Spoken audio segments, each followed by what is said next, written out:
What is going on, garden fans? Welcome back to the Permaculture Homestead. I am at the project site today and wanted to give a full update of the food forest.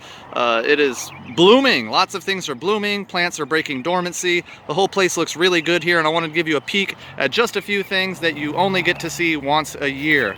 Currently at the bottom of the hill, our bees have been the busiest workers out here, pollinating all the trees that are breaking dormancy and flowering right now. At the bottom of the hill, I have this giant polyculture of mayhaw trees, blueberries, we have figs growing on a mound, and then this shrub layer is our nitrogen-fixing Elaeagnus multiflorea. The blueberries are all in bloom. The primary pollinator of the blueberry is a mason bee, so there are a lot of local native mason bees out here. Honeybees generally do not pollinate blueberries. The bells, the flower bells, are a little too deep for the honeybee to get its head into.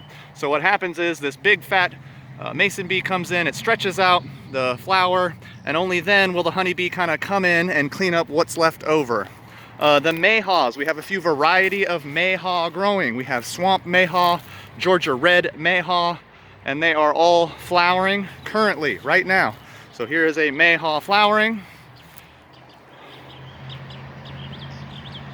Okay, we have another mayhaw over here flowering. And just the way that the blueberries and the mayhaws kind of come together right now in spring, it's a really beautiful sight to see. Also, things that are flowering are the native plums. I have two Chickasaw plums here. These are native to South Carolina. They are in full bloom, and they are absolutely loaded with honeybees right now. The honeybees are getting their fill. They're bringing in pollen, they're bringing in nectar, they're getting their stores up, which means that I'm getting my honey stores up here when I go to rob them. Other things flowering. We have cherry trees, two of them here on site. We have a Lee and a mini royal cherry, two different varieties. Here is the oldest, most mature one flowering, and we have a smaller one hidden behind this elderberry patch that you can't see right now, but that is the cross-pollinator for this cherry tree here. Definitely expecting to get some cherries this year with the maturity of this tree, how big it is, and how many flowers it's putting on.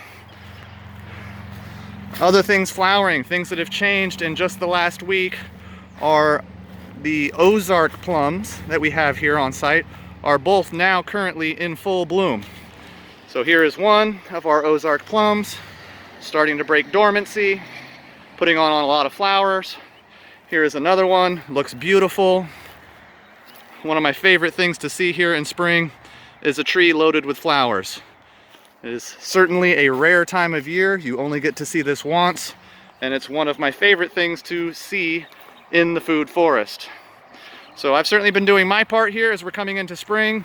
We are seeding this place out with clover and vetch as a ground cover. We're wood chipping the whole area as you see here.